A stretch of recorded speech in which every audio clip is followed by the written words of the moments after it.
Good morning students. कैसे हैं बच्चे आप लोग। आज इस वीडियो में हम लोग यूपी बोर्ड अंग्रेजी का 2023 का प्रश्न पत्र के बारे में डिस्कस करेंगे। इस प्रश्न पत्र का जो कोड था वो 817 DN था और ये 2023 का पेपर है जो कि मार्च में कंडक्ट कराया गया। इस वीडियो में लास्ट तक बने रहिएगा और लास्ट तक आपको ये समझ आएगा कि इस पूरे पेपर का पैटर्न क्या था और पोर्शन ए यानी पार्ट ए को हम पूरी तरीक़ों से एक्सप्लेन करेंगे। ठीक है, चैनल पर नए हैं तो प्लीज़ इसको सब्सक्राइब करिए और लाइक और कमेंट करिएगा। देखिए, सबसे पहले हम ये डिस्कस करेंगे और ये बात करेंगे कि क्वेश्चन पेपर का ड्यूरेशन क्या था। तो क्वेश्चन पेपर का जो समय था वो 3 घंटे 15 मिनट था और 70 मार्क्स का ये क्वेश्चन पेपर था और इस क्वेश्चन पेपर में सारे क्वेश्चन करना कंपलसरी था। और आप देख सकते हो क्वेश्चन पेपर जो था वो 2 पार्ट्स में डिवाइड है, पार्ट ए और पार्ट बी। पार्ट ए जो है वो MCQ बेस्ड है और पार्ट बी जो है वो डिस्क्रिप्टिव क्वेश्चन पेपर है। इस वीडियो में हम पार्ट ए को पूरी तरीक़ों से एक्सप्लेन करेंगे।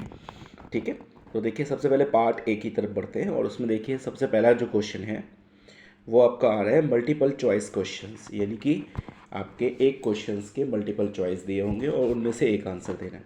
सबसे पहले हमारे एक क्वेश्चन नंबर 1 से लेकर क्वेश्चन नंबर 3 तक आप देखिएगा, आपको यहाँ नज़र आ रहा होगा। क्वेश्चन नंबर 1 से लेकर क्वेश्चन नंबर 3 तक जो है क्वेश्चंस होंगे जो हमारे इस पैसेज के बेस्ड होंगे। देखिए, ज़्यादा समय आपका नहीं लूँगा क्योंकि अगर हम पैसेज को रीड करेंगे तो उसमें बहुत सारा समय लगेगा। तो इसके लिए अगर आप इसके हम लोग केवल इन आंसर्स के बारे में डिस्कस करेंगे।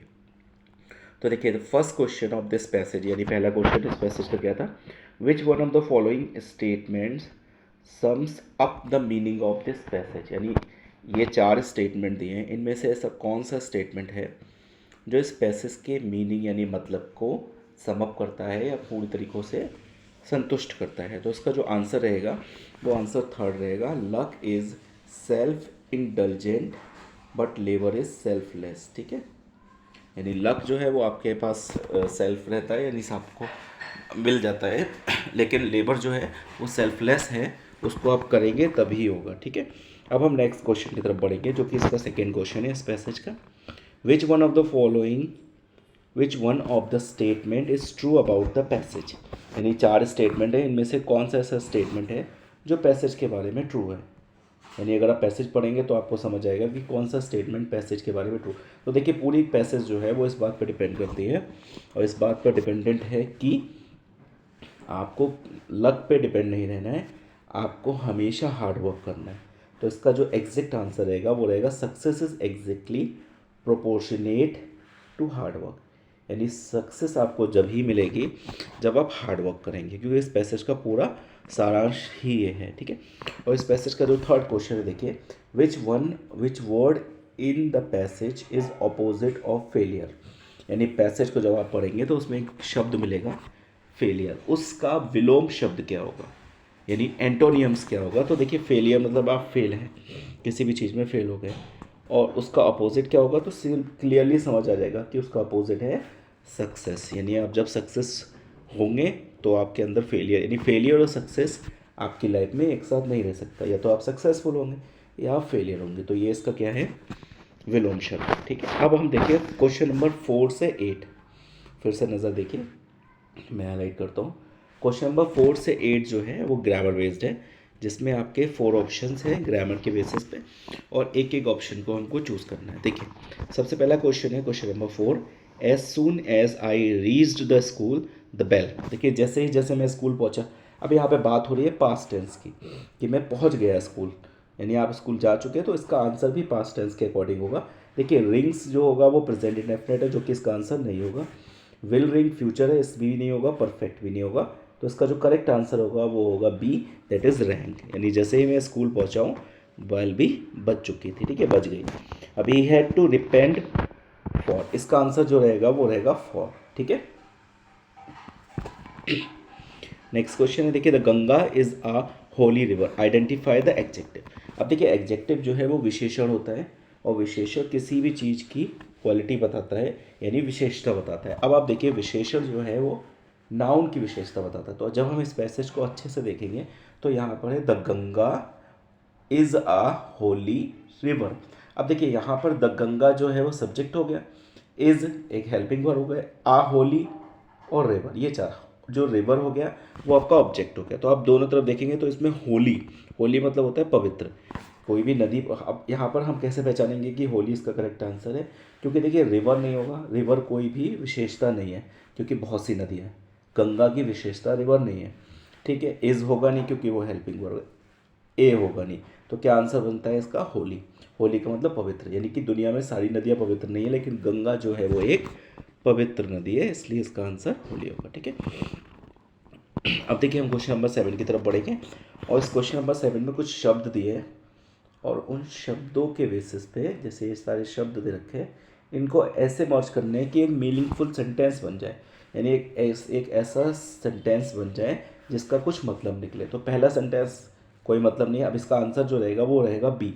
अच्छा, बी आंसर क्यों रहेगा? क्योंकि बी आंसर को यानी बी सेंटेंस को जब हम लोग पढ़ेंगे तो हम समझ जाएंगे इजीली कि इसका अर्थ निकल रहा है he borrowed a lot of money from me, यानी उसने मुझसे बहुत सारा पैसा उधार लिया, ठीक है। तो ये मीनिंगफुल सेंटेंस बनेगा। क्वेश्चन नंबर 8 की तरफ बढ़ते हैं। अब देखिए क्वेश्चन नंबर 8 में क्या दिया है,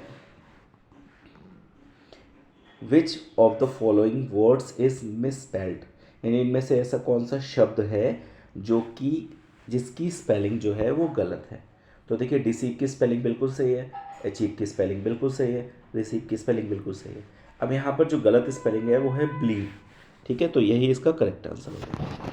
अब देखिए next, read the passage given below, choose the correct options to answer the questions that follows. अब देखिए यहाँ पर एक पैसेज दिया, उस पैसेज से रिलेटेड क्वेश्चन सेम 9 to 10 केवल 2 क्वेश्चन होंगे जो इस पैसेज से रिलेटेड होंगे। तो देखिए पहला है who according to the Mandela is not free, यानी मंडेला के अकॉर्डिंग इस पैसेज में फ्री कौन नहीं है। तो उसमें दोनों ही फ्री नहीं है, ऑप्शन ए और बी इसका करेक्ट आंसर रहेगा। नेक्स्ट है a man who take away and other man's freedom, एक ऐसा इंसान जो दूसरे की फ्रीडम भी छीन लेता है, वो उसके लिए जो फ्रेज आएगा वो आएगा अ प्रिजनर्स ऑफ हेट्रेड, ठीक है। अब देखिए क्वेश्चन नंबर 11 से 12 की तरफ हम लोग बढ़ेंगे जो कि आपके लिटरेचर के पोर्शन के हैं, बट हैं ये मल्टीपल चॉइस क्वेश्चन ही। According to the Mandela what is the greatest wealth of a nation, यानी कि नेल्सन मंडेला के अकॉर्डिंग कौन सी इन चार में से ऐसा कौन सा ऑप्शन है जो किसी भी राष्ट्र की सबसे बड़ी वेल्थ है या सबसे बड़ी पूंजी है आप कह सकते हो। तो देखिए किसी भी देश के पास बहुत सारा मिनरल्स है, एग्जाम्पल के लिए समझ लीजिए इंडिया के पास बहुत सारे मिनरल्स हैं, लेकिन ह्यूमंस बीइंग ऐसे हैं जो सब बर्बाद कर देते हैं, तो वो मिनरल्स यूजलेस है, तो यहाँ का मिनरल्स नहीं होगा इसका आंसर। ऐसे ही आप नेक्स्ट देखेंगे जेम्स भी इसका आंसर नहीं होगा, डायमंड भी इसका आंसर नहीं होगा, मिनरल क्या आंसर होगा? पीपल, यानी किसी भी कंट्री के कितने भी अच्छे पीपल हों या जितने भी अच्छे पीपल्स होते हैं उस कंट्री को उतना ही ज़्यादा डेवलप करते हैं। एग्जाम्पल के लिए आप जापान देख सकते हो, वहाँ के लोग जितने डेवलप हैं वो उतना डेवलप है, जबकि रिसोर्सेज उनके पास बहुत ज़्यादा लिमिटेड है, ठीक है। अब हम नेक्स्ट क्वेश्चन की तरफ बढ़ेंगे। What did Lencho think of the post office employees, यानी लेंचो पोस्ट ऑफिस एम्प्लॉयज़ के बारे में क्या सोचता था? तो बंच ऑफ क्रूक इसका फ्रेज है जो कि इसका करेक्ट आंसर रहेगा। अब नेक्स्ट क्वेश्चन की तरफ बढ़ेंगे। Why does N A wants to keep a diary, N A जो है वो डायरी को अपने पास क्यों रखना चाहती थी? तो इसका आंसर रहेगा she has no close friend, क्योंकि एन ए का कोई भी क्लोज फ्रेंड नहीं था इसलिए वो अपने पास अपनी डायरी को सेव रखना चाहते थे। अब क्वेश्चन नंबर 14 से 15 ये एक्सट्रैक्ट है जिसके बेस पे हम लोग पढ़ेंगे और डिस्कस करेंगे। एक बेसिक छोटा सा एक्सट्रैक्ट जो कि पोइट्री से लिया गया है, इसके बेस पर 2 क्वेश्चन है। देखिए which of the following is in a cage, यानी इनमें से ऐसा कौन है जो केज में था। तो अगर आप कॉमन सेंस से भी आंसर लगाओगे तो इसका आंसर हमेशा टाइगर ही रहेगा, जबकि ये पोइट्री है जो एक एक्सट्रैक्ट है the tiger in the zoo नाम की पोइट से लिया गया था, तो उसमें टाइगर की बात हो रही है तो टाइगर ही केज में है। अब आप नेक्स्ट की तरफ बढ़ेंगे, नेक्स्ट की तरफ बढ़िए और नेक्स्ट पे देखिए who is the poet of the poem from which the above extract has been taken, यानी इस पोइम में जो अबव एक्सट्रैक्ट जहाँ से लिया गया उसका कौन पोइट का नाम क्या है, ठीक है। तो इसका जो नाम है पोइट का वो बी ऑप्शन रहेगा, लेस्ली नॉरिस, ठीक है। अब क्वेश्चन नंबर 16 से 20 की तरफ बढ़ते हैं। ये लिटरेचर पोर्शन है जिससे आपके आंसर्स दिए गए। हु वॉज मिसेस पेम्प्री, तो मिसेस पेम्प्री जो थे वो आपके क्या थे? एक मिस्ट्रेस थे। अब नेक्स्ट है आपका who was the thief in the story, the thieves story, तो जो एक थीप्स स्टोरी है उसमें थीप का क्या नाम था, जो थीप बना था उसका नाम क्या था, तो उनका जो नाम था वो था हरि सिंह। ठीक है, अब नेक्स्ट क्वेश्चन की तरफ बढ़ेंगे। Richard एब्राइट was an scientist, he was an scientist, यानी एक ये साइंटिस्ट थे। अब हम नेक्स्ट क्वेश्चन की तरफ बढ़ेंगे जो कि 19th क्वेश्चन है। मेसिल्डा ऑलवेज रिमेन्ड अनहैप्पी।